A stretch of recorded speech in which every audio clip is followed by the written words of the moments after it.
Buenas tardes a todos y a todas y bienvenidos a este acto de presentación que está organizado por la Academia Malagueña de Ciencias y que generosamente comparte con nosotros, con la Facultad de Filosofía y Letras, porque estamos celebrando, como todos saben, el 50 aniversario de nuestra creación. Le voy a dar la palabra a la profesora Elvira Rocabarea, que va a hacer la presentación de nuestro ponente, del director y además rector de la Universidad Camilo José Cela, el profesor Jaime Ordóñez. En la presentación de esta tarde realmente es bastante excepcional desde mi punto de vista, porque vamos a ver materialmente un producto de alta divulgación científica, en este caso divulgación de la historia en un sentido muy amplio, la historia en un sentido muy extenso, como ahora nos harán ver, y yo de verdad vengo muy feliz porque estoy absolutamente entusiasmada con este producto que llegó casualmente gracias a nuestro compañero Fernando Orellana y que esta tarde vamos a compartir todos. Le voy a dar la palabra a la profesora Elvira Roca para que haga la presentación del ponente. Muchas gracias. Muchas gracias, buenas tardes. Tengo que empezar agradeciendo a la Academia de Ciencias, a don Fernando Orellana, siempre su amabilidad y su disponibilidad para dar acogida a esta clase de iniciativas, ¿no? Y don Federico, al que no veo, sé que está ahí, que dirige la sección de Humanidades, como buen médico que es, de esta Academia de Ciencias. Y muchas gracias, decana, por estar aquí y tener a bien acompañarnos hoy. Para mí es una ocasión muy especial por varios motivos. Primero, porque como acaba de decir nuestra decana, pues van a ver ustedes qué extraordinario trabajo se presenta aquí. Y porque la persona que lo ha dirigido y lo ha hecho posible, pues es un hombre, don Jaime Olmedo Ramos, a quien yo admiro muchísimo en sus diversas facetas, como filólogo, como profesor, como investigador, en fin. Voy a glosar mínimamente algo de su trayectoria, que me lo dejo todo atrás, porque es imposible que yo ni siquiera, no lo voy ni a intentar, pero debo mínimamente, creo, procurar que se hagan ustedes a la idea, que es un privilegio escucharle y aprender de él y con él. Pues don Jaime es de Talavera, ciudad que ha tenido el buen gusto de nombrarlo hijo predilecto y ha hecho muy bien, y se licencia en Filología Hispánica con premio extraordinario y apuntaba maneras desde joven. Continúa su formación en Bolonia y hace una tesis muy interesante, Benedetto Croce e la literatura comparata nel Novecento italiano, y qué abandonados estamos de los italianos y los italianos de nosotros, ¿verdad?, desdichadamente en los últimos tiempos. Continúa su formación en gestión y patrimonio cultural en Harvard y en MIT, en Massachusetts. Forma parte de la dirección académica del Instituto Cervantes, se integra en la Complutense como profesor de literatura y desde 2002, y aquí llegamos a la parte mollar de lo que aquí nos reúne, se incorpora a la Real Academia de la Historia como director técnico. Y saca adelante dos iniciativas, pero dos que son absolutamente extraordinarias. La primera, el Diccionario Biográfico Español, en el que participan casi 5.000 historiadores, y es un trabajo monumental que luego, aparte de tener una versión en papel, tendrá otra digital disponible. Y a partir de ella, con esos carriles, comienza la creación de este portal de historia hispánica, que es un proyecto pionero a nivel internacional y que le ha dado a España pues esta herramienta, vamos a llamarla así, capaz de geoposicionar su historia completa a lo largo de los siglos en un sistema que él les va a explicar la mar de bien, porque eso lo hace genial, que integra más de 1.500 puntos geográficos con todo aquello que en esos puntos sucedió y se cruzó.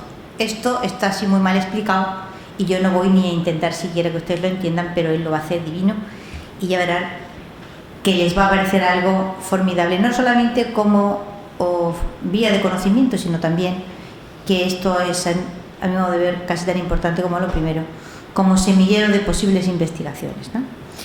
En el 24 pues se incorpora a la Universidad Camilo José Cela como rector, y en fin, yo no quisiera terminar sin destacar que Jaime es una persona extraordinaria por varios motivos, pero lo fundamental para mí, es que es un gran amigo y una gran persona y un gran profesional, pero es que es un hombre con 3 cabezas, aunque ustedes lo ven ahí que tiene una, pero no es verdad. Las otras 2 también están, aunque no se ven. Tiene una cabeza de filólogo y una muy buena cabeza de filólogo, pero es que luego tiene los filólogos, a veces para las filologías somos muy buenos, pero para las demás cosas no. Y él no, él luego tiene otra cabeza de técnico, de formidable técnico y capacidad técnica, que esto ya no nos suele acompañar. Y por si le faltaba algo, tiene otra cabeza de poeta. Así que entenderán ustedes que tan poliédrica situación genera envidias que nos ponen verdes a algunos, y a los que lo queremos no nos ponen verdes, pero nos provoca una gran admiración. Tiene muchísimas publicaciones, yo no voy ni a intentar siquiera, pero algunas son mis favoritas. Tiene un artículo preciosísimo que les recomiendo mucho, está el texto completo en internet, que se llama La corona y sus pueblos, acciones de cultura en el Nuevo Mundo, que es un artículo reciente, y otro del que hemos estado hablando precisamente en la comida, Todo Cervantes, la otra gran vindicación del 27, que es también otro de esos artículos para mi gusto, en fin, que alumbran una parte importante de nuestra literatura reciente. Lo que él va a hacer ahora, yo se lo he visto hacer antes, cuando lo presentó en el Palacio Oriente con Su Majestad presente, me pareció increíble la capacidad didáctica para explicar tan compleja herramienta y hacerla accesible para cualquier público. Es un honor de verdad tenerte aquí, Jaime. Muchísimas gracias por venir.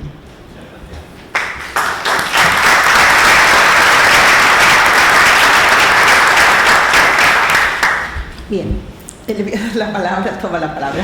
Muchísimas gracias, decana. Muchísimas gracias a todos. Muy buenas tardes. Muchísimas gracias por estar aquí. Querido Fernando, presidente de la Asociación Malagueña de Ciencias, decana de la Facultad de Filosofía y Letras de la Universidad de Málaga, y querida Elvira, muchísimas gracias por tus palabras. No sé si tengo 1 o 3 cabezas, pero sí que tengo un único corazón para, de verdad, estar feliz de estar aquí esta tarde, de volver a Málaga, que siempre es un gozo, de encontrarme con buenos amigos y de poder contarles a ustedes lo que es este proyecto de la Real Academia de la Historia, hecho ya realidad, y es lo que voy a tratar de hacer en los próximos minutos. Entonces, para ello traigo 2 vídeos muy breves. Uno de ellos me va a servir un poco de pórtico para situar las características o magnitudes principales del proyecto, que finaliza con las palabras que pronunció Su Majestad el Rey don Felipe VI el día que lo presentamos en el Palacio Real, en el Salón de Columnas. Y después de ese vídeo, como digo, un vídeo de unos 2-3 minutos, sí que pasaré ya a una ejemplificación, una demostración de lo que puede ser el funcionamiento de la plataforma del portal Historia Hispánica y una de sus posibles aplicaciones, con ejemplos prácticos y concretos de cada una de sus posibilidades. ¿De acuerdo?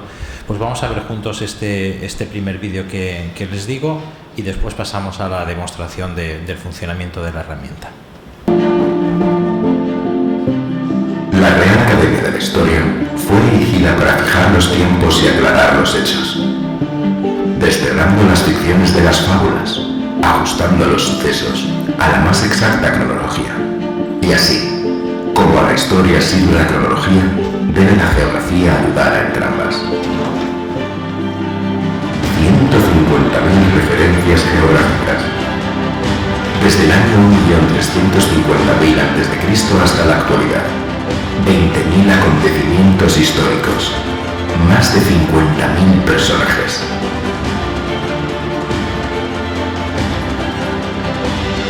Encuentra personajes y hechos en lugares de los 5 continentes. la secuencia de la historia hispánica contada año a año. Posibilidad de búsquedas específicas por personajes, por hechos, por lugares y por temas. Todos estos contenidos, elaborados con el mayor rigor histórico, se muestran vinculados entre sí mediante un completo sistema de enlaces directos e indirectos que permite contextualizar acontecimientos y personajes. Sigue los pasos de los personajes y descubre su encuentro con otras trayectorias de su tiempo, estableciendo entre ellos una red de relaciones nunca antes mostrada. La historia del mundo no se entiende sin la historia hispánica. Con este proyecto, la comunidad hispánica es la primera del mundo en geoposicionar su historia en común.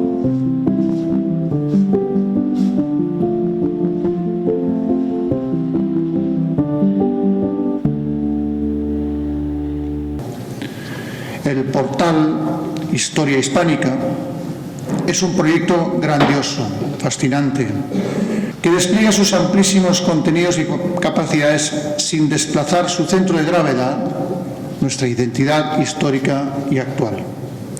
En la navegación por sus páginas vemos nuestra cultura proyectada a través del tiempo en un ámbito geográfico global.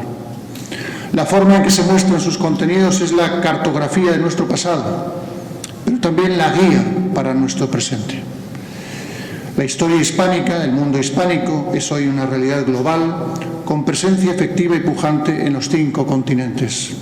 Y este proyecto que nos presenta hoy la Real Academia de la Historia hace mucho más visible y comprensible esa presencia a través del tiempo. El portal Historia Hispánica presenta una forma completamente novedosa de contar la historia. Estamos convencidos de que su ejemplo será seguido por otros países para mostrar y compartir su pasado, y nos enorgullece que una institución española como la Academia haya sido pionera en concebir y desarrollar un nuevo modelo de conocimiento que se difundirá a partir de hoy y que supone desde ahora mismo el lugar de referencia en Internet para conocer nuestra historia.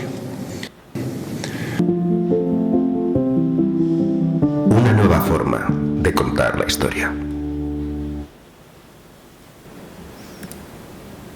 Bueno, pues este es el primer vídeo que queríamos mostrar y que, como digo, es un poco el pórtico de lo que vamos a ver a continuación, que es una aplicación práctica de esto que se ha presentado brevemente ahí.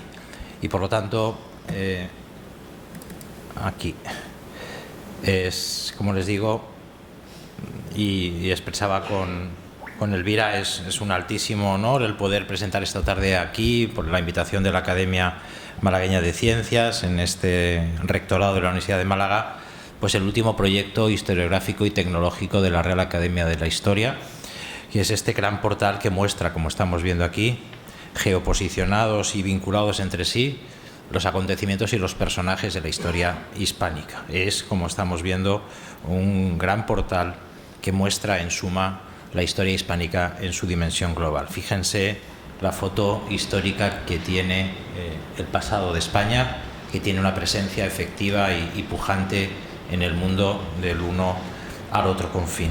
Hemos conseguido, como se decía, geoposicionar más de 150.000 referencias, unos 50.000 personajes y unos 20.000 acontecimientos en aquellas ubicaciones donde tuvieron lugar. En total, como decía, esas 150.000 registros geográficos que geolocalizan el primer Big Data histórico del mundo. Y a todos estos contenidos, que es lo que vamos a ver ahora en los próximos minutos, que son contenidos únicos por su cantidad y su calidad, podemos acceder de 3 maneras distintas. En primer lugar, haciendo zoom sobre cualquier área geográfica del mapa. Estamos acercándonos a Málaga, como ven ahí, y ven que esos puntos geográficos se van disgregando, se van atomizando a medida que hacemos zoom, y cuando pulsamos sobre cualquiera de esos registros, estamos en Málaga, nos da en la primera columna, como vemos ahí, el número de nacimientos, 299, el número de fallecimientos, 212, y el número de acontecimientos históricos aquí sucedidos ordenados cronológicamente. Y pulsando tanto en cada uno de los acontecimientos como en cada uno de los personajes, accederíamos bien a la biografía completa de los personajes, bien a la descripción completa de ese acontecimiento. Pero la otra forma de acceder a todo este contenido es a través de ese faldón inferior que nos permite búsquedas específicas por personajes, épocas, lugares o temas, lo que hemos llamado quién, cuándo, dónde y qué. Y tanto a unos como a otros contenidos podemos acceder a través de búsquedas sencillas, a través de descriptores normalizados, o podemos acceder a través de búsquedas avanzadas combinando libremente numerosos criterios entre sí. Si, por ejemplo, queremos buscar determinados personajes, accederíamos a esa zona de la pantalla que es la parte referente al quién, y ahí es donde están integradas todas las biografías que contienen más de 50.000 personajes, y son personajes que pertenecen a todos los ámbitos del conocimiento, no solamente la historia política o la administración, también las artes, las ciencias, las letras, la milicia, la religión, etcétera. Y aquí vemos todos los ámbitos de conocimiento en los cuales están distribuidos los personajes, y podemos también combinar libremente, como decía, numerosos criterios para acotar grupos de personajes determinados. Si, por ejemplo, quisiéramos conocer, dado el lugar en el que estamos y la institución que nos acoge, por ejemplo, pioneras de la medicina femenina en España, pues seleccionaríamos, por ejemplo, dentro del ámbito disciplinar el término médica o médico, y podemos ir sumándole criterios como, por ejemplo, el ámbito cronológico. Podemos establecer un rango de años, es decir, médicos nacidos hace 200 años, en 1825 hasta 1925, y podemos añadir un criterio como podría ser, por ejemplo, el del sexo. Añadimos mujer, y que lo que vamos a recuperar son perfiles de pioneras de la medicina femenina en España, nacidas entre hace 200 y 100 años. Y aquí hay personajes interesantísimos, mujeres como, por ejemplo, Amparo Poch, que siendo la única mujer dentro de sus cursos logró matrícula de honor en todas sus asignaturas. Aquí tenemos otros personajes como el caso de Flora Prieto, que además compuso música, o hoy en día se sigue entregando un premio con su nombre en el Real Conservatorio Superior de Música de Madrid. Tenemos casos como, por ejemplo, Aurora Villa Olmedo, que no solamente era la única especialista en su época en el estudio del estrabismo, sino que además logró récords nacionales e internacionales en determinadas disciplinas deportivas. O personajes como Polonia Sanz, que fue una pionera de la odontología a nivel mundial, y otros personajes sumamente interesantes, como estamos viendo ahí, Dolors Aleu, que junto con Martina Castells fueron las dos primeras mujeres en España en doctorarse en medicina, con una diferencia además de solo 3 días entre ellas, aunque la primera mujer en completar los estudios de medicina en España fue esta a la que estamos viendo, María Elena Maseras, pero por un problema administrativo tardó 4 años en obtener su título, ¿no? Por lo tanto, vemos perfiles muy interesantes que de otra manera sería difícil localizar, y aquí con solamente 3 filtros, médico, una fecha de nacimiento y el sexo, hemos acogido este grupo de personajes. La segunda búsqueda que podemos hacer es por épocas cronológicas. Vemos desde la prehistoria hasta la edad contemporánea, podemos seleccionar cualquier periodo y dentro de cada periodo cualquiera de sus épocas. Aquí, por ejemplo, dentro de edad contemporánea tenemos todas las etapas historiográficas. Si escogemos restauración, tenemos, como estamos viendo aquí, el mapa de la Restauración española, integrado por 423 personajes vinculados con ese momento histórico y 2.330 acontecimientos. En casos como este, en el que hay tantos acontecimientos, podemos escribir cualquier palabra. Por ejemplo, en este caso escogemos la palabra enseñanza y nos va a restringir, ahí vemos a 22 los acontecimientos que de la Restauración tienen que ver con la enseñanza. Y ahí estamos viendo, pues, desde la fundación de la Institución Libre de Enseñanza en 1876, la fundación de la Residencia de Estudiantes en 1910, o ya vinculado con Málaga, esta fundación en septiembre de 1902 de la Academia de Don Ventura, o la Escuela de Don Ventura, y es ese instituto educativo e instructivo, ese pequeñito colegio privado que funda aquí en Málaga don Buenaventura Barranco, y por el que pasan nada menos que 2 premios Nobel como Severo Ochoa, Vicente Aleixandre, o personajes como Emilio Prado, Esteban Salazar Chapela, los hermanos García Herrera, etcétera, etcétera. Cada acontecimiento tiene esta estructura. Primero el mapa que geoposiciona el lugar, después la descripción del acontecimiento, después el enlace a las biografías de los personajes relacionados con ese acontecimiento. Aquí tendríamos el enlace a las biografías de estos personajes que estamos viendo aquí, Alexandre, Prados, Ochoa, etc. Y después una triple contextualización. Nos dice lo que está sucediendo en ese mismo periodo, 626 acontecimientos, lo que está sucediendo sobre ese mismo tema, es decir, educación, maestros, etc., 175 acontecimientos, y lo que sucede en esa misma localización. Lógicamente, al ser tan precisa la localización de la Escuela de Don Ventura, no hay ningún otro acontecimiento histórico relacionado en ese mismo lugar. También podemos acceder a esto que estamos viendo aquí, que es esta línea del tiempo, que es una línea por la que podemos desplazarnos, es una línea de calor que va aumentando su color a medida que aumenta también el volumen de datos históricos y que va desde el año 1.350.000 a.C., donde tenemos la primera datación cronológica, hasta el año 2025. Podemos detener el cursor en el año que queramos, por ejemplo hay 1180 o 1349, y vemos cómo lo hispánico está en un ámbito geográfico reducido, pero si lo dejamos parar en el año 1475, vemos incluso algunos personajes en América antes de la llegada de Colón. Son los caciques indígenas que después se relacionan con los primeros españoles en llegar ahí. Estamos viendo a Calcuchima, a Carrumiñahui y a otros personajes. Y si hacemos zoom sobre la zona de México, vemos incluso un personaje de nombre castellanizado, que es Juan Badiano. No es un español que estuviese allí en 1475, es un indígena nacido en Xochimilco, que con 41 años ingresa en el colegio de la Real Colegio de la Santa Cruz de Tlatelolco, estudia español, estudia latín, traduce incluso esta obra de herbolaria indígena, escrita además por otro indígena, que era Martín de la Cruz, con un estilo que ya en su época se comparó con el de Plinio, ¿no? Bien, como vemos, haciendo zoom sobre cualquier área geográfica del mapa, descubrimos estos personajes en aquella ubicación geográfica donde tuvieron su actividad. La otra manera de acceder a todos los contenidos, una vez visto los personajes y las épocas, es a través del dónde, es decir, en los lugares, ¿no? Y aquí podemos hacer búsquedas por la geografía física o la geografía política. Dentro de la geografía física podemos ver la orografía o la hidrografía, y si seleccionamos, por ejemplo, la hidrografía, nos recuperará todos aquellos personajes y acontecimientos de la historia hispánica vinculados con algún accidente relacionado con el agua, ¿no? Por ejemplo, este sería lo que vamos a ver ahora, todo el mapa de la historia hispánica vinculado con la hidrografía. Acontecimientos y personajes que han tenido que ver con el mar, con algún río, con algún océano, o como estamos viendo aquí, con algún estrecho. Si seleccionamos Canal de la Mancha, vemos que ahí hay una muerte, nada menos que la de Enrique Granados, el compositor, que falleció en el Canal de la Mancha en el año 1916, venía de unos conciertos en Estados Unidos, en plena Primera Guerra Mundial, atraviesa el Canal de la Mancha, se escucha una explosión, su mujer cae al agua, él, por intentar salvarla, se lanza, ninguno de los dos sabe nadar y se ahogan en el Canal de la Mancha.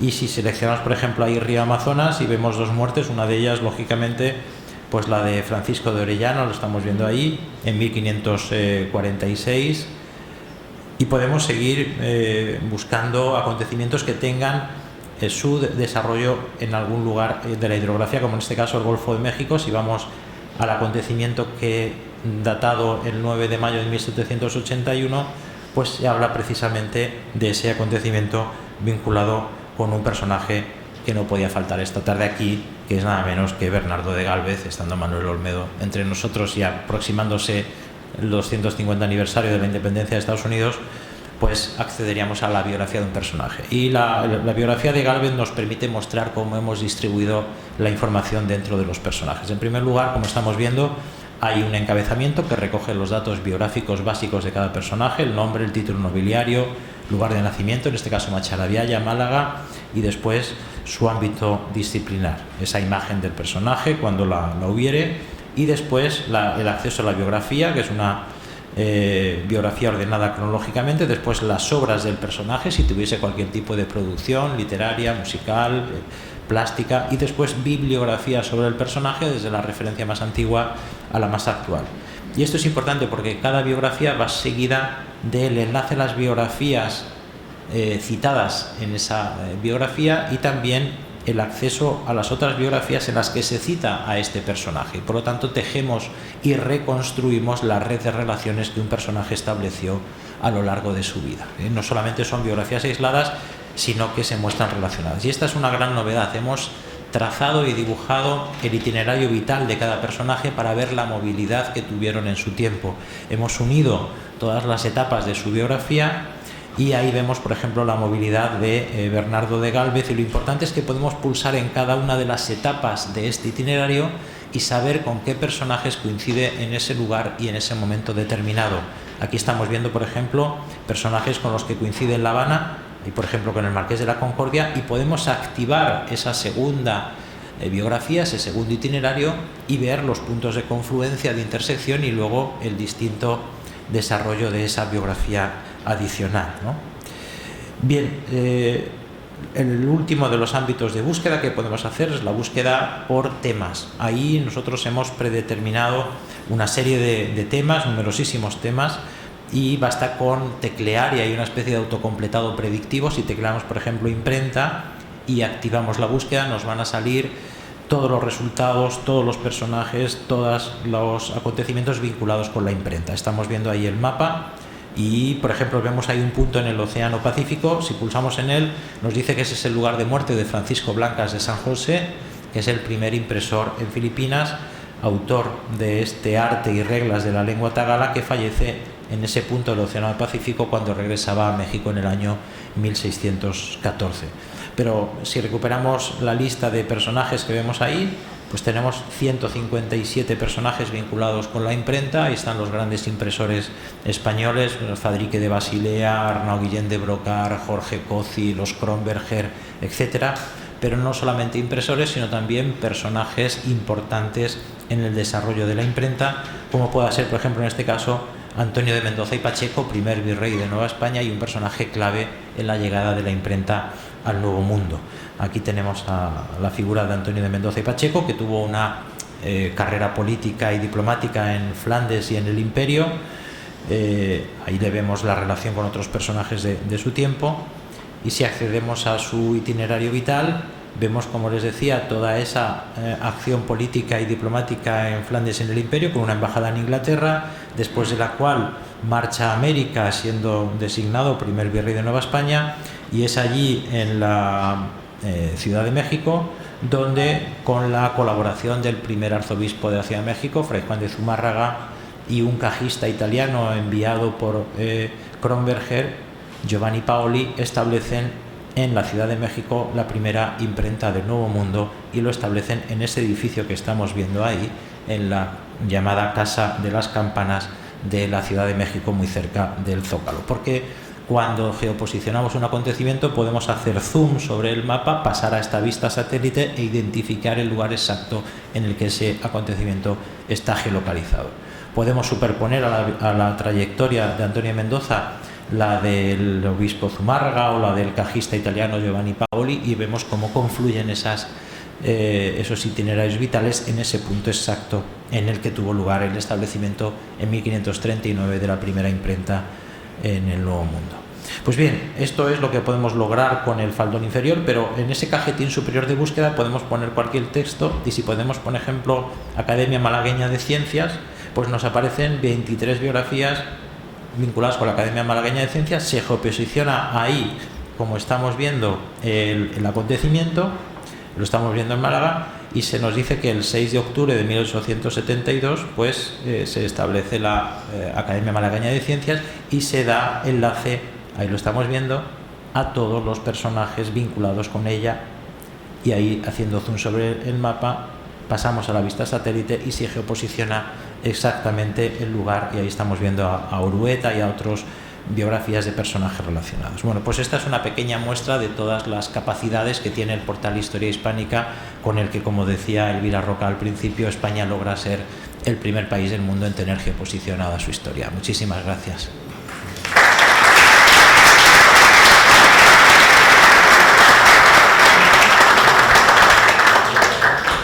Bien, pues tiene la palabra Fernando Orellana, el presidente de la Academia Malagueña de Ciencias. Muy bien. Muchas gracias, decana, gracias, rector, gracias, Elvira, señoras, señores, académicos, académicas. Es realmente un privilegio poder conocer de primera mano hoy en Málaga esta maravilla. la historia de España es un tesoro en parte que sigue escondido, pero que gracias a esta impresionante herramienta que hoy nos están presentando, pues es un tesoro multiplicado exponencialmente para poderlo compartir con todo el mundo y de manera libre y gratuita. Yo creo que si se cuestiona permanentemente que si las academias deben existir en el siglo XXI o no, este trabajo del profesor Olmedo y de la Academia de la Historia, pues yo creo que demuestran que podemos seguir siendo útiles a la sociedad en el siglo XXI. Y el acto de hoy también a mí me simboliza la combinación, la simbiosis entre la universidad pública, la universidad privada de calidad, no cualquiera, y multiplicada, y la sociedad civil y la academia.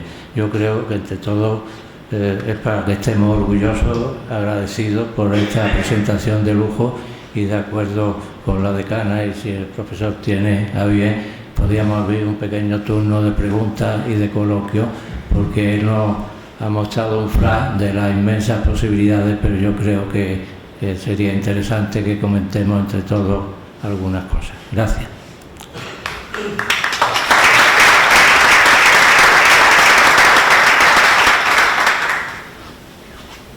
Pues yo quiero romper el hielo.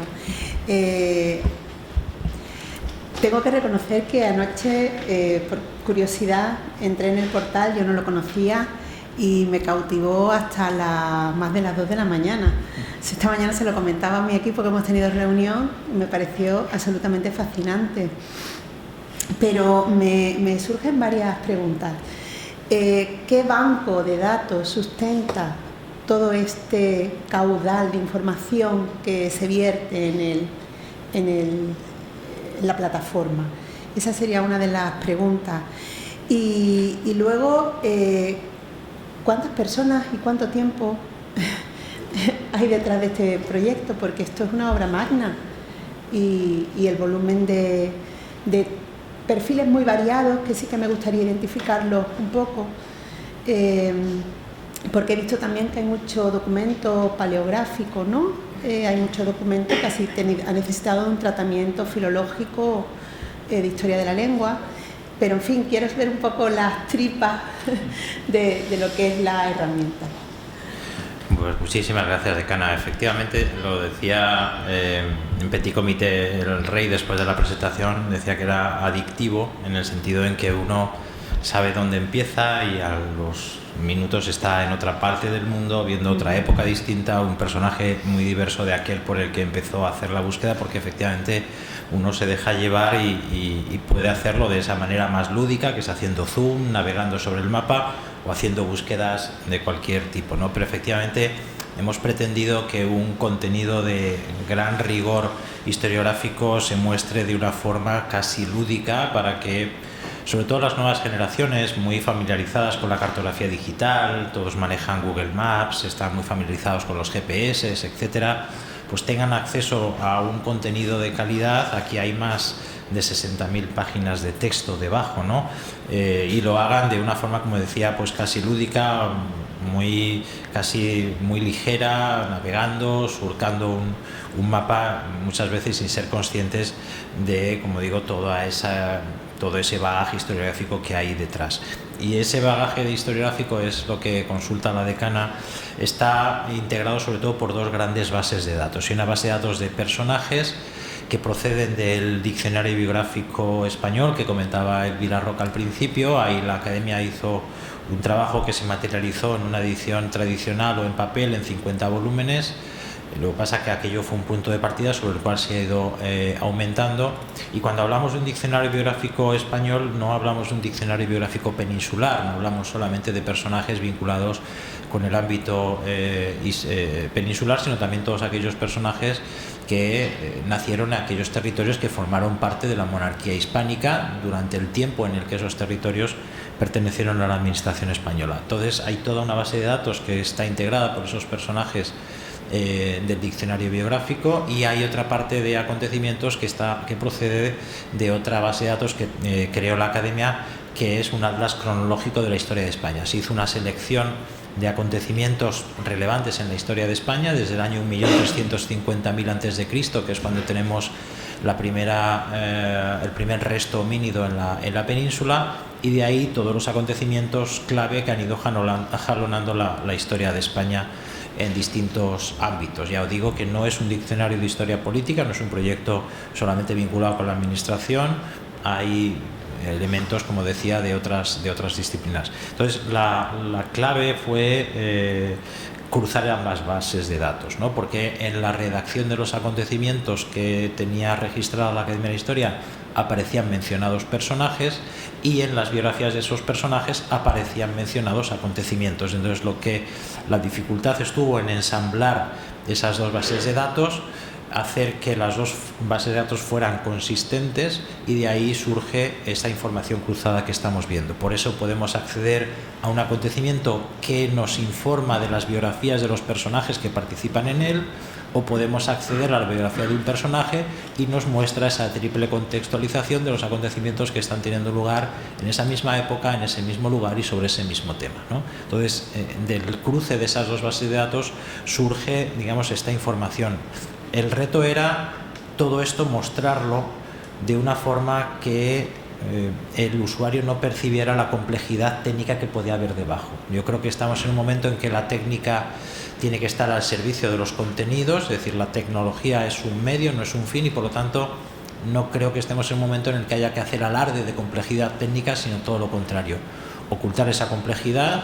El que lo elabora sabe cuál es y sabe que existe, pero el que lo usa no tiene por qué verse enmarañado en una compleja herramienta, ¿no? Por eso aquí tratábamos de mostrar de una forma limpia, de una forma muy nítida, los personajes, los contenidos, y con un nivel de profundidad que depende del que quiera el usuario. El usuario puede ver satisfecha su consulta con la primera línea de una biografía, donde están los datos biográficos básicos de un personaje, puede querer algo más y por lo tanto acceder a la lectura de la biografía, puede querer algo más y ahí tiene todo ese registro bibliográfico sobre el personaje que le va a dar una pista de por dónde seguir profundizando en el conocimiento de ese personaje, y puede incluso, como decía yo antes, reconstruir esa red de relaciones que un personaje teje a lo largo de su tiempo, y que por lo tanto el conocimiento completo de un personaje o de una época no se logra mediante la lectura aislada de un texto, sino mediante la lectura de todas esas biografías que completan la vida de un personaje o un acontecimiento en sí, ¿no? Por lo tanto, estamos yendo a un concepto de historiografía muy polifónico, muy coral. Cada biografía hemos tratado que esté firmada por un especialista, y por lo tanto hay visiones complementarias que lo que hacen es, como digo, esa visión más polifónica, y lo que hemos hecho es que cada texto vaya firmado por el especialista y el usuario sabe quién se responsabiliza de esa información. Es importante porque todos en Internet estamos viendo cómo realmente muchas veces lo que hay son dos cosas, que es por un lado la anonimia, no sabemos quién se responsabiliza de los textos, y por otro lado la volatilidad de los contenidos. Hoy están, pero mañana han cambiado, o puede que no estén, no sabemos muy bien quién se responsabiliza de esos cambios. Aquí ofrecemos unos contenidos, como decía el profesor Orellana, gratis, de acceso libre para todo el mundo en la página de la Academia de la Historia, pero estables y autorizados. Es decir, estos textos nadie los puede tocar más que su propio autor, y están autorizados porque el usuario, un chico, un estudiante o un investigador, sabe quién firma cada una de estas biografías y de estos contenidos, y por lo tanto creemos que con una herramienta de este tipo luchamos contra dos de los principales males que hay en Internet, que es la anonimia y la volatilidad de los contenidos. ¿Tienen ustedes? Por mando trabajo, y voy a hacer una pregunta.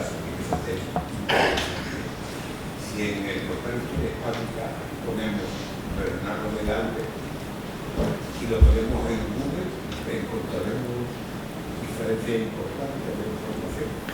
Claro, la pregunta no es impertinente. Antes mínimamente contesto a la última parte que me quedaba de la decana cuando mencionaba las personas y el tiempo. Han participado en la obra más de 5.000 historiadores, especialistas, catedráticos, profesores, pertenecientes a más de 500 instituciones nacionales e internacionales, con lo cual hemos tejido una red de conocimiento que excede la capacidad de la propia academia. Como decía muy bien el profesor Orellana, las academias tienen esa función y muchas veces son catalizadoras o coordinadoras de trabajos que exceden su capacidad en cuanto a la que tengan sus propios miembros, y lo que ha hecho aquí la academia ha sido reconocer que un proyecto de estas magnitudes pues excedía su capacidad. Lo que ha hecho ha sido coordinar la labor de historiadores en España o en América, ¿no? Y efectivamente, cuando nosotros aquí ponemos Bernardo de Gálvez o ponemos Juan de Mariana o ponemos cualquier otro personaje, o Vicente Aleixandre o Emilio Prados, aquí nos sale la información que el especialista ha escrito sobre ese personaje, y puede diferir de la que haya en Google, ¿no? Y evidentemente son dos fuentes distintas, y lo que nosotros planteamos es que aquí hay, frente a esa otra información, como decía antes, la certeza de que está redactado por un especialista, que hay una institución como la Real Academia de la Historia que se responsabiliza de la veracidad de ese texto, y por lo tanto a alguien, un estudiante o cualquier persona, le damos un elemento de refrendo, un elemento de garantía en cuanto a la solvencia de esos contenidos, que además son contenidos, como decía antes, que el hecho de estar vinculados con otros personajes hace que realmente los contenidos sean consistentes, y muchas veces las biografías se completan a sí mismas, entre ellas, de forma involuntaria. El caso de Vicente Aleixandre además es muy, muy claro, ¿no? Porque en la biografía de Vicente Aleixandre tiene una tuberculosis renal que se le recrudece cuando tiene 32 años. Hasta ese momento solo ha publicado un par de libros, que son Ámbito y Espadas como labios, y hay que someterle a una operación que en ese momento se califica como una operación de vida o muerte, y que hay que extirparle un riñón, y en ese momento esa operación la hace Pedro Cifuentes, que es un reputado urólogo del Madrid del momento. Pues bien, ese episodio, que es fundamental en la biografía de Vicente Aleixandre, no aparece mencionado en la biografía de Pedro Cifuentes, que tiene también entrada, porque Pedro Cifuentes luego fue catedrático, llegó a ser académico de la Real Academia de Medicina. Pero gracias a este cruce de información, cuando alguien accede a la biografía de Pedro Cifuentes, se le indica que este personaje está citado en la biografía de Vicente Aleixandre. Y cuando acuda a la biografía de Vicente Aleixandre para descubrir por qué razón, va a encontrar que Pedro Cifuentes salva la vida a un joven poeta que en ese momento tenía un par de libros publicados y que luego llega a ser premio Nobel en el año 77. Pero quiere decir, es una manera de complementar las biografías y añadir datos sin tocar los textos originales de los autores, gracias a esta reconstrucción de la red que decía yo antes, de relaciones que los personajes establecen entre sí. Y esto es importante porque, como digo, ni siquiera el propio autor de la biografía de Pedro Cifuentes conocía este dato, porque Pedro Cifuentes no guarda memoria y no consta en los archivos que operase y salvase la vida a un joven poeta madrileño de 32 años. Solo que gracias a que ese dato aparece en la biografía de Vicente Aleixandre podemos reconstruirlo. O el caso de Juan Ramón Jiménez, que marcha a Sevilla a estudiar pintura cuando tiene apenas 15 años con Salvador Clemente, un pintor que tiene en su historia como gran timbre de honor el hecho de que Juan Ramón pasase por su taller a aprender pintura. Eso consta en la biografía de Juan Ramón Jiménez, no consta o no constaba en la biografía de Salvador Clemente, y enriquece la biografía de Salvador Clemente el enlace que se establece entre ambas biografías cuando profesor y discípulo vuelven a reencontrarse más de un siglo después, gracias al portal Historia Hispánica, cuando sus biografías aparecen de nuevo conectadas, ¿no? Entonces, esa conexión es lo que decía yo antes, que genera a veces estas sorpresas, estas adicciones, el hecho de ir saltando de una en otra biografía para ir descubriendo cosas como estas, ¿no? Enhorabuena por este proyecto. Este proyecto ha sido pensado y diseñado seguramente desde hace tiempo y desde luego antes de que la inteligencia artificial entrara ¿cuál es el presente o en todo caso el futuro desde esta perspectiva nueva de la inteligencia artificial? Y luego una segunda pregunta que tiene que ver con este famoso tema de Cederio, de cuánto hemos perdido de conocimiento por culpa de la información, ¿no? No literalmente, ¿no? Sí. Y como todo gran proyecto de Big Data tiene riesgos y tiene peligros, ¿no? Y nos podía brevemente advertir de si existen estos peligros, ¿no? Muy bien. Es interesantísima la cuestión porque lo recuerdo casi lo recuerdo muy nítido desde el punto de vista personal, porque casi fue presentar el proyecto en el Palacio Real con los Reyes y empezar a escuchar que algo que se llamaba ChatGPT empezaba a invadirnos a todos y empezaba a surgir aquella realidad que hoy ya es mucho más generalizada, que es la inteligencia artificial. Bien, precisamente es el próximo paso que va a tener que tomar el portal Historia Hispánica es incorporar inteligencia artificial. ¿Cómo lo vamos a hacer o cómo se va a hacer? Si se dan cuenta, aquí hemos ido buscando y accediendo a la información, desplegando una serie de menús, utilizando una serie de términos descriptores predeterminados, rellenando en una serie de casillas, año de finalización, año de nacimiento, etcétera. La manera en la que de forma más fiable se va a poder integrar la inteligencia artificial en el portal Historia Hispánica es mediante un chatbot, es decir, mediante un cuadro de diálogo en el que el usuario no tenga que ir escogiendo médico, médica, fecha de nacimiento tal, sexo, mujer, sino que simplemente le diga: muéstrame las mujeres médicas nacidas en España hace 200 años. Y mediante esa sintaxis, mediante ese prompt que se llama, poder la base de datos recuperar esa información. No es una inteligencia artificial generativa, porque no va a generar nada distinto a lo que ya contiene la base de datos, porque en la Academia de la Historia, lógicamente, no se puede permitir ni siquiera un margen de alucinación, que es el término, que no es un término coloquial, es un término técnico que indica cuando la inteligencia artificial generativa se inventa cosas. Lógicamente aquí una institución como una academia no puede manejar esos márgenes de incertidumbre, pero sí es verdad que si se consigue integrar bien ese chatbot que restrinja su respuesta a los contenidos y solo los contenidos que están en el portal Historia Hispánica, facilitará la interacción del usuario con la plataforma y ya no tendrá que ir accediendo a los contenidos a través de esas interfaces que son esos menús de búsquedas, esos descriptores predeterminados, ¿no? Y luego en la parte referente a los datos y la información, es verdad que aquí hay muchísimos datos y, como decía yo antes, es el primer Big Data histórico del mundo. Estamos en ese sentido siempre acumulando Big Data, pero lo hacemos sobre datos contemporáneos, y aquí lo que tenemos es un gran Big Data histórico con datos, como decía, desde el año 1350.000 a.C. y cada biografía está trufada de datos. Hemos desplegado la de Gálvez y en cada biografía pues hay información de los padres de un personaje, de su esposa, de sus hijos, de otras cuestiones menores, numerosísimas fechas. Es decir, a partir de aquí se pueden crear, no sé, se me ocurre ahora, por ejemplo, imagínense mapas de calor sobre zonas de conflicto histórico.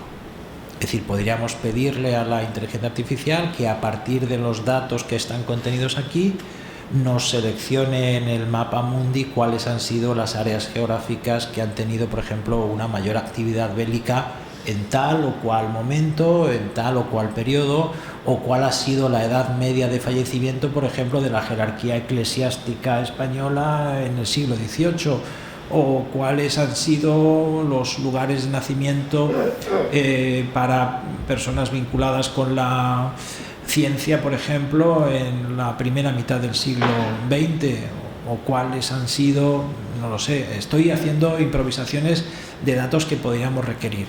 Lógicamente, a partir de esos datos, ya luego la información es la que dependerá de la capacidad del usuario. Hubo un momento, sobre todo, ¿verdad, Elvira?, en el que en la filología había tesis doctorales que eran pues no sé, las fuentes petrarquistas de la Celestina, y era acumulación de referencias que procedentes de Petrarca se podían rastrear o espigar en la Celestina, y eso era una tesis doctoral. Es decir, había muchísimas investigaciones que eran simplemente acumulación de datos y que dejaban la mies preparada para hacer gavillas para que viniera otro y explotase esos datos.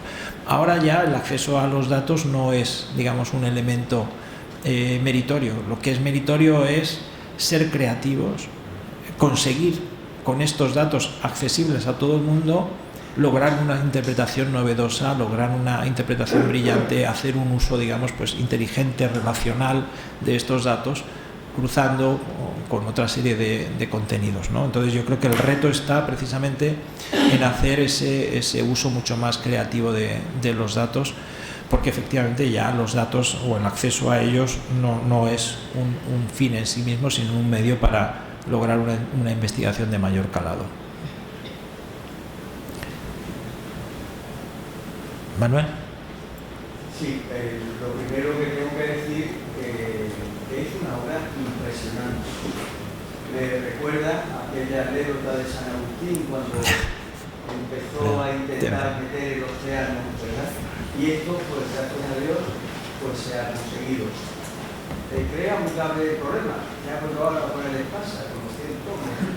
Pero en fin, dos preguntas concretas. No he captado bien. Hay un equipo que tiene que ir incorporando los resultados de nuevas investigaciones, y eso está en marcha.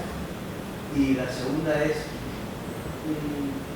¿cuánto ha costado esto y quiénes han sido los mecenas a los que ha habido que convencer para que invirtieran en esta gigantesca obra cultural? Muy bien. Voy a contestar a las dos cosas. Bueno, el equipo, efectivamente, la Real Academia mantiene un equipo de 3 personas que se ocupa del mantenimiento del portal. ¿Cómo lo hacen? Sobre todo contactando con los autores, que son los que muchas veces de forma proactiva comunican a la Academia, dicen, oye, sobre mi personaje se acaba de publicar una monografía, añadid la referencia que acaba de salir. O a veces la Academia contacta con el autor porque ha tenido esa noticia de esa novedad bibliográfica y pregunta al autor, pues hemos tenido conocimiento de esta publicación, ¿se añade o no se añade? Y es el autor el que decide, pues sí, porque es importante, no porque no aporta nada. Es decir, no es una bibliografía acumulativa la que hay sobre los personajes, es una bibliografía selectiva, seleccionada por el especialista. Entonces, esa actualización bibliográfica se logra mediante la comunicación con el autor del texto. ¿Qué pasa cuando el autor fallece? ¿Qué ha pasado? Lo que se hace es, hay varias opciones, pero una de las principales es que la Academia identifica a, digamos, un especialista sobre ese personaje, que es el que, digamos, va a tomar el testigo de ese texto hecho por el anterior autor. Van a aparecer cofirmando los dos ese nuevo texto resultante, que es una resultante del texto elaborado inicialmente por el especialista anterior, más las actualizaciones realizadas por el nuevo autor que se incorpora, como digo, en ese proceso, ¿no? Y por tanto ese equipo es el que mantiene viva la obra en cuanto a estas novedades y en cuanto a la adición de nuevas biografías. No nos hemos detenido, pero en la esquina superior derecha del portal Historia Hispánica hay un buzón, hay un sobrecito a través del cual cualquier usuario puede interactuar con la Academia. Ya he dicho que los contenidos no los pueden tocar, y eso al usuario le da la tranquilidad de saber que esos contenidos no pueden ser modificados por un tercero de forma independiente o alegre, ¿no? Pero sí podemos comunicar con la Academia y hacerle llegar, oye, hemos detectado un fallo, ustedes dicen que tal cosa sucede en tal fecha, pero efectivamente no es así. Nos ha pasado muchísimo recibir comunicaciones, decir, oiga, ustedes dicen que tal personaje muere a finales del siglo XIX, es mi abuelo y tenemos la partida de defunción y le podemos dar la fecha exacta. Y siempre que hay una comunicación de ese tipo pedimos la prueba documental, por lo tanto se nos envía la partida de defunción en ese caso o cualquier otro dato y se corrige el dato objetivo.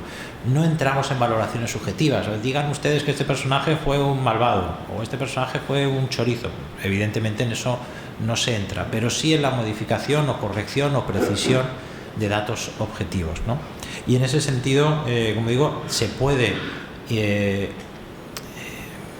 uno comunicar con la academia para esos datos concretos o incluso para proponer la adición de un personaje o un acontecimiento que no encuentre. Oiga, ustedes no han recogido la biografía de tal personaje o no está recogido de una manera exenta o individual este acontecimiento.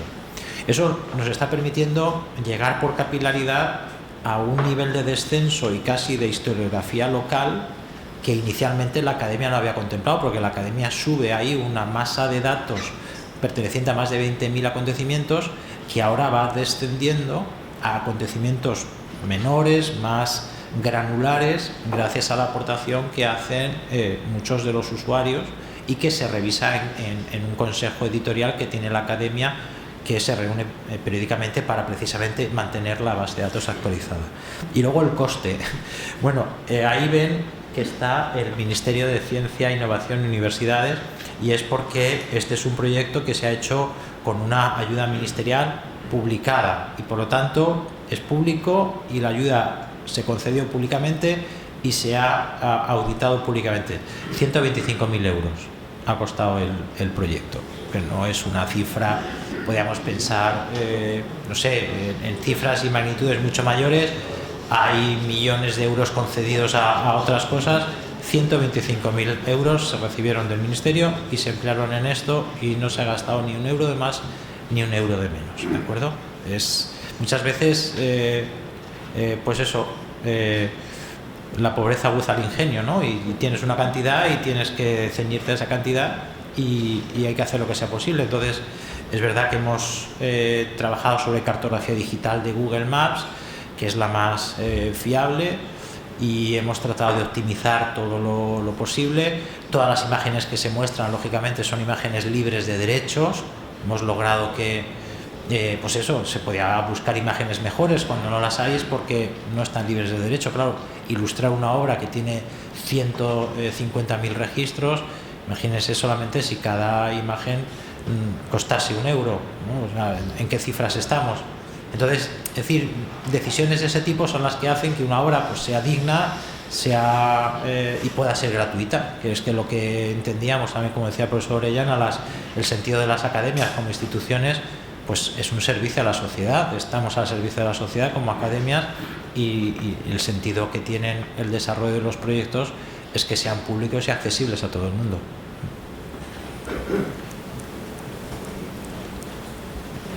Allí al fondo, sí. Admirable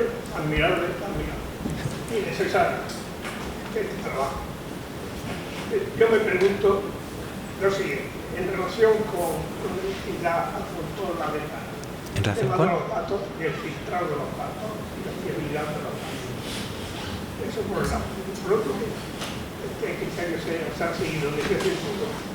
Y también en cuanto a el criterio que se ha seguido para establecer los enlaces, que si no se controla bien, pueden darle también a la presentación un sello en los medios.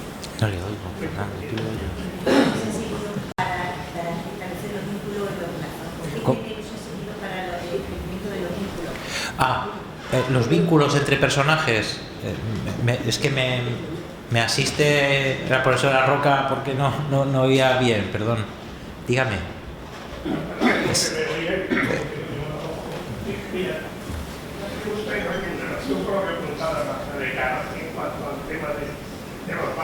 Sí. Sí. Sí.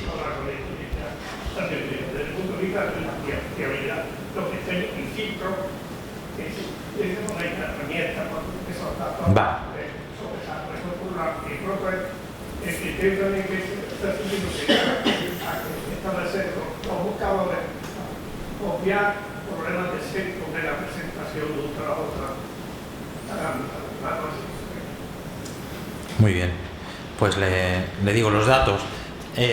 Nosotros hemos contado con, lógicamente esta es una obra, como decía yo antes, que excede las capacidades de cualquier institución, no solo de la Real Academia de la Historia, si hubiera decidido acometerla con sus únicos medios a través de su corporación. Lógicamente, la Academia cuenta con un cuerpo también de académicos correspondientes en España, cerca de 400 académicos correspondientes que están en distintas provincias, y lo que hizo la Academia es iniciar una fase inicial de acumulación de datos de distintas formas. En primer lugar, se hizo un vaciado sistemático de obras de referencia de todos los ámbitos del conocimiento, es decir, una historia de la ingeniería española, se volcaron todos los datos de personajes y acontecimientos mencionados en ella.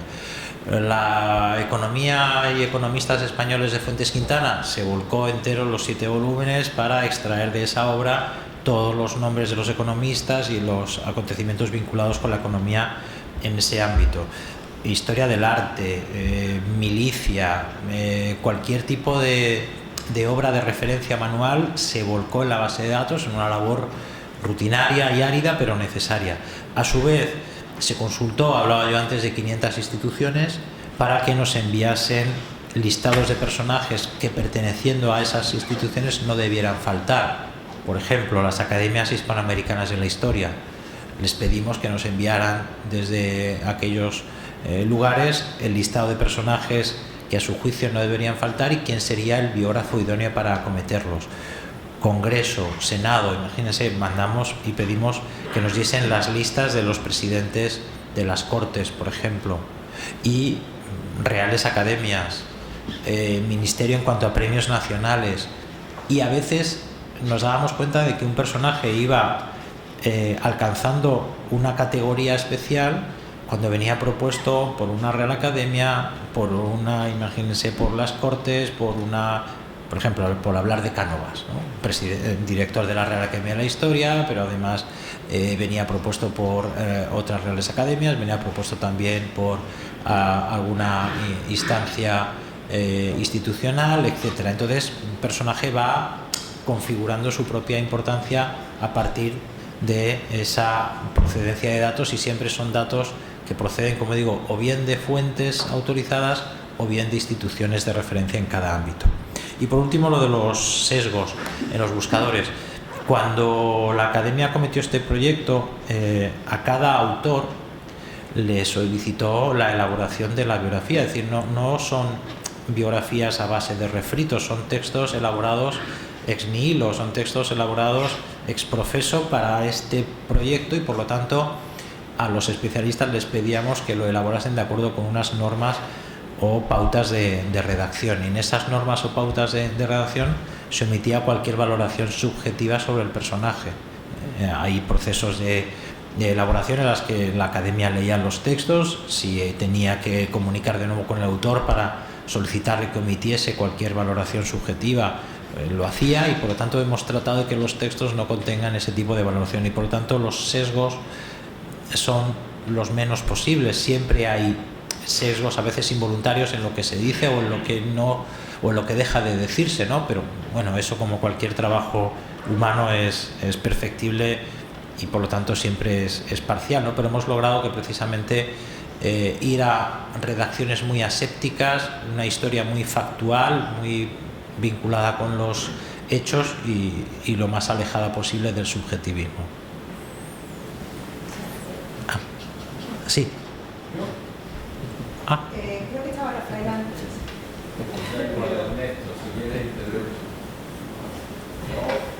Mi ambición y mi preocupación por el trabajo, pero veo que se utiliza como base de cartográfica el mapamundi de mercado. ¿Por qué estoy en contra de ese mapamundi? ¿El mapamundi de? ¿Cómo? ¿El mapamundi de? El mapamundi de mercado. Ah. Las proyecciones esas paralelas con las que yo no estoy de acuerdo.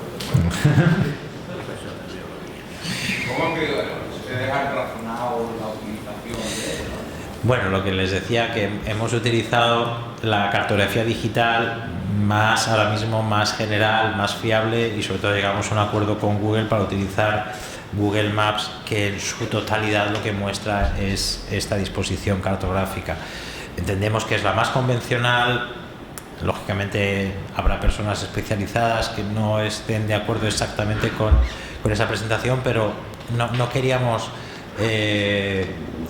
utilizar el vehículo, pues también, como digo, más convencional, más aséptico, más entendible, con el que la mayoría de la gente estuviese más familiarizada, y por lo tanto fuimos a una presentación de un mapa mundi, pues como digo, eso lo más convencional posible. No es un proyecto en el que lo que nos importe sea, o sea, ese no es el fin principal, aunque es verdad que nos servimos de él para mostrar la cartografía, pero al fin y al cabo es una vía de entrada a lo que realmente hemos visto ahí, que es luego la vista satélite.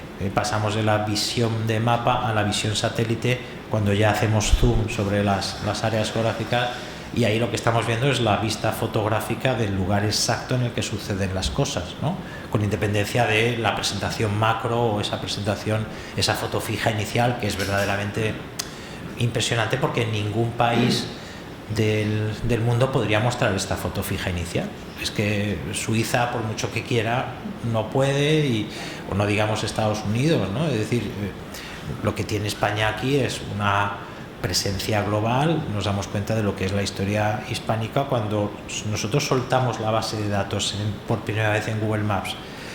No sabíamos cuál iba a ser el resultado, pero lo que fue soltar esa información sobre Google Maps y ver cómo se salpicaba el mapa entero, con personajes en los 5 continentes, incluso en los océanos, naciendo o muriendo en travesías. Es que fue impresionante, fue verdaderamente emocionante, porque nos dimos cuenta de lo que ya sabíamos, pero que ahí lo está viendo cualquier chico joven. Es que hablo mucho de los chicos jóvenes porque es que es casi el objetivo principal, ¿no? Que ellos se familiaricen con una idea de España como un país que ha tenido algo que decir en el mundo. Y lo dice mucho Carmen Iglesias, la directora de la Academia, que no se entiende la historia del mundo sin la historia de España, y esto no lo pueden decir otros países, ¿no? Sí. Mi más sincera enhorabuena, me ha encantado y seguro que pasará una noche como Sara dándole vuelta. Y lo del tema del buzón, que pueda haber aportaciones. Totalmente, sí. Magnífico. Imagino que en algún nivel se separará la capilaridad, porque no se puede llegar, tendrán algún criterio. Si puede comentar algo sobre eso. Sí. Y el último comentario es: ¿lo han parado en algún momento reciente, digamos 1950, 2000 o algo así? Vale. Empiezo por el final. ¿Dónde está detenida la obra? La obra está detenida, o sea, no hay una fecha, digamos, en la que cae la barrera. Sí es verdad que en la obra solo están personajes fallecidos. ¿De acuerdo? Entonces, un personaje vivo, por muy relevante que sea, no tiene presencia como biografía en el portal Historia Hispánica. ¿Por qué? Pues porque tendemos, como decía Sófocles en las Traquinias, que hasta el último momento de nuestra vida no podemos saber si hemos sido felices o desgraciados, ¿no? Entonces, por mucho que nos parezca una vida exitosa, pues habrá que esperar al final, porque a veces incluso la muerte califica la propia vida, y hemos visto como muchas trayectorias que parecían exitosas se han truncado al final, y entendemos que una biografía es perfecta cuando ha finalizado y se ha redondeado. Por lo tanto, los personajes que se incorporan son personajes que han fallecido, pero si fallecen ayer, se tratan de incorporar mañana, porque lo que tenemos son biografías escritas sobre personajes vivos, a falta precisamente de ese remate final, ¿no? Por lo tanto, en cuanto a personajes, solo se incorporan personajes fallecidos sin ningún límite más que la propia muerte. En cuanto a los acontecimientos, tratamos de que esté la base de datos actualizada, con un riesgo, es verdad,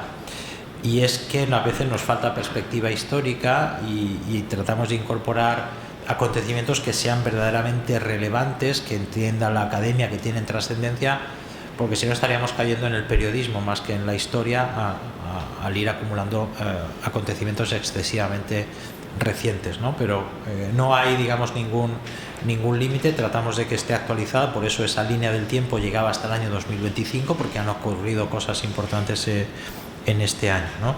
Y luego el nivel de capilaridad. Es una pregunta muy buena, porque si no se detiene ese nivel de capilaridad en un punto, la obra deja de ser homogénea. Imagínense que tuviéramos a una serie de eruditos locales, por no poner otra ciudad en la mía, en Talavera de la Reina, dando información a la academia y la academia, digamos, asumiendo toda esa información, y sin embargo otra área geográfica como Béjar en Salamanca o cualquier otro lugar pues no tiene ese nivel de actividad y la obra podría quedar descompensada. Lo que tratamos es de que ese nivel de capilaridad sea más o menos homogéneo, entonces la academia recibe toda esa información y luego la va publicando a medida que, digamos, tiene esos niveles más o menos equilibrados, homogéneos, para que la obra no se descompense a favor o en contra de un ámbito geográfico u otro, ¿no? Aunque no hay ninguna cuota, ni en personajes ni en acontecimientos. No se estableció, pues tiene que haber tantos personajes de letras, o tiene que haber tantos personajes de ciencias, o tantos de la milicia. Eso sí que es verdad que fue un criterio que marcamos desde el inicio, es decir, no vamos a establecer números clausus, y lo que tenga que resultar, resultará. Es decir, si España ha resultado ser un país de literatos y militares, pues lo será, y si ha resultado ser un país de científicos y religiosos, pues lo será. Pero no queríamos predeterminar el rostro de España asignando una cifra a cada uno de los ámbitos de actividad por una idea predeterminada que pudiéramos tener, ¿no? Y por lo tanto no, y tampoco lo hay respecto de los territorios. No hemos decidido que las provincias tienen que tener todas 50 acontecimientos, o las que son más populosas que tengan 100 y las otras 25. No, porque en un momento histórico una ciudad o una provincia puede tener un protagonismo histórico que luego ha ido perdiendo, y eso es muy interesante y muy bonito de ver. Una de las búsquedas que no hemos hecho esta tarde, pero es ver, por ejemplo, un ámbito geográfico y ver los acontecimientos de ese ámbito geográfico en el siglo XVI, en el siglo XVII, en el siglo XVIII, y a veces en el siglo XVI puede tener 80, en el siglo XVII tiene 60 y luego tiene 50. Vemos cómo, por lo tanto, algunos centros de poder, Medina del Campo, lo que fuera, algunos pues han tenido un momento de esplendor histórico y luego han ido decayendo, y eso es importante de ver, y por lo tanto no hay una predeterminación, aunque sí que hay una voluntad de la academia de que la obra sea equilibrada en sus contenidos.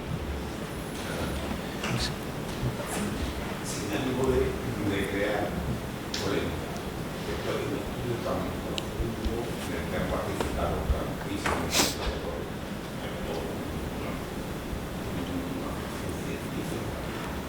¿cómo considera usted que se hagan leyes sobre la memoria histórica? Sí. Bueno, la academia, no lo digo para no caer en la valoración personal, la academia hizo una serie de alegaciones a estas leyes y también a las leyes de reforma del bachillerato que postergaban la enseñanza de la historia, que la hacían comenzar en 1808 y bueno, no se tuvieron en cuenta las alegaciones, pero la academia publicó esas alegaciones, y por lo tanto lo que pueda ser mi opinión, que vale poco, la difiero, la emplazo precisamente a ese juicio de la academia que tienen ustedes accesible y disponible en la propia página web, donde verán la exposición completa de las alegaciones que hizo la Real Academia de la Historia a cuestiones como esa.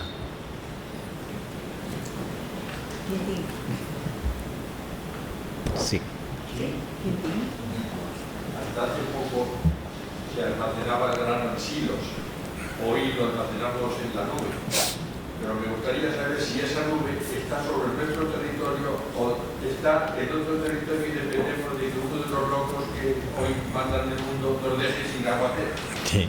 Bueno, la nube es menos nube de lo que imaginamos. A veces, cuando hablas con las personas, piensan que la nube es una especie de soporte virtual, de codificación de dígitos que contienen así. Las nubes son servidores y centros de datos que están físicamente, muchos de ellos aquí ahora mismo en Aragón, y por lo tanto son menos etéreos de lo que imaginamos y mucho más materiales y físicos, ¿no?, de lo que la gente piensa.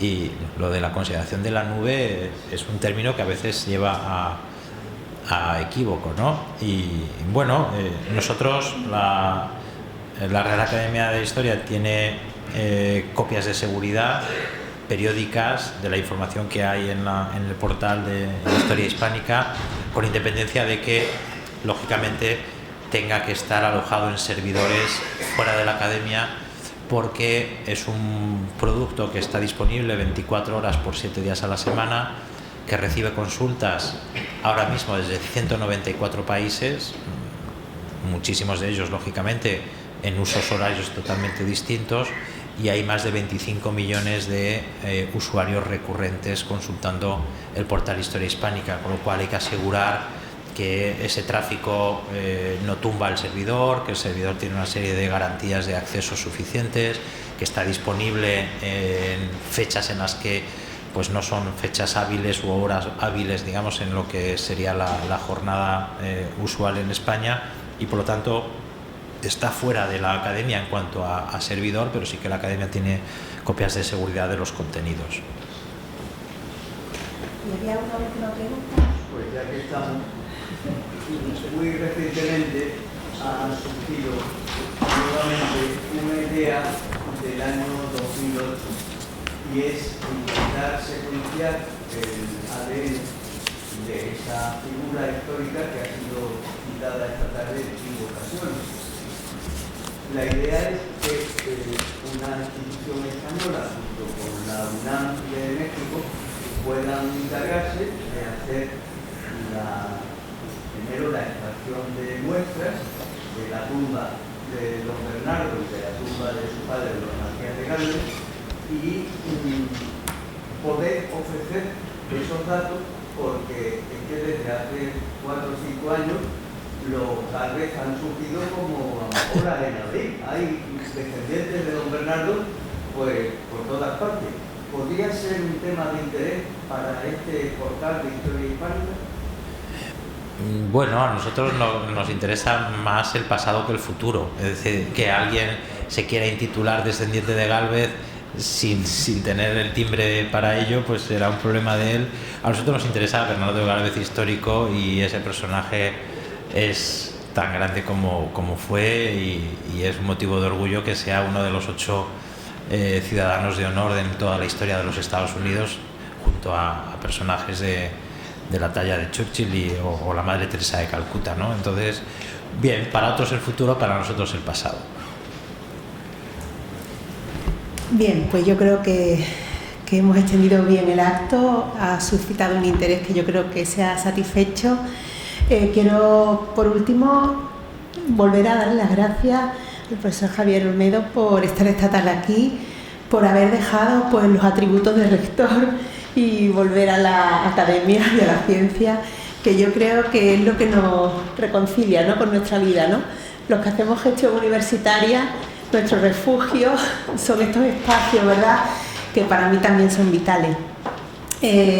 Yo creo que he visto la presentación con los Reyes, era del año 23, y como reivindico de aquí la necesidad que tenemos los investigadores de difusión, pero de difusión de altavoz. Quiero decir, no nos vendemos bien, no se nos conoce, es una pena que este tipo de productos tan extraordinarios, que tienen un alcance y una relevancia social incuestionable, pues no tengamos las estrategias de marketing que nos posicionen en una situación realmente que es la que se merecen.